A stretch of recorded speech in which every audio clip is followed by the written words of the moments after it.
I have not been able to buy a car, but look at this Yahoo boy. Yahoo boy. There's nothing in an unbeliever to envy. We brought nothing into this world. If you have the car and you don't have Jesus, your life, you are of all men most miserable. Even Christians envy unbelievers. People we should be feeling compassion and pity for. The Christian envies unbelievers. My city, there's a pandemic. It's called internet fraud. Yahoo. It's a pandemic. Young men have sold their soul to mammon, and they will do anything for money, including become glorified thieves.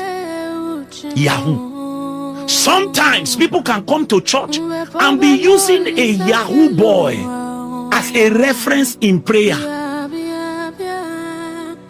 So Lord, me that has been serving you for 15 years, I have not been able to buy a car, but look at this Yahoo boy. Yahoo boy.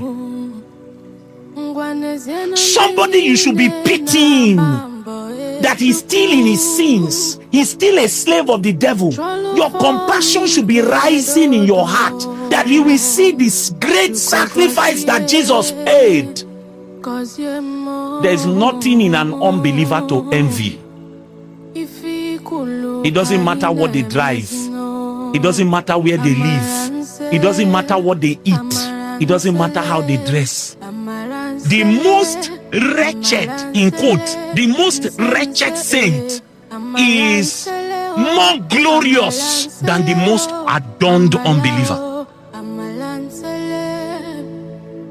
The most wretched saint is more glorious than the most adorned unbeliever. Look at what Paul was teaching his spiritual son Timothy. He said, we brought nothing into this world, and surely we are taking nothing out. So if the way you qualify yourself and measure your Christian faith is in your outward appearance and in how much you have in your bank account, you are of all men most miserable. And you know the truth is that the reason people celebrate things like that is because we are still in this fallen world. By the time we die and cross over to eternity, you will now know those people who truly lived. There's nothing in an unbeliever that I envy. If I trek to the mall to go and buy something of 1.5 and somebody drives into the mall with the best of Mercedes and is looking so good, my only thought in my heart is, I hope that in addition to this Mercedes you have found Jesus.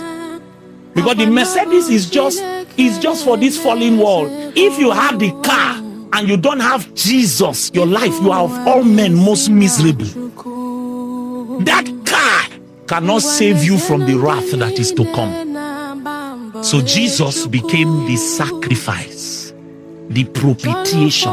You see, I'm hoping that when you see a sinner, compassion will rise in your heart. Because if Jesus was willing to suffer so much pain for one sinner, then nobody should remain under the control of the devil. You should be feeling pain that people have not come to the knowledge of Jesus Christ.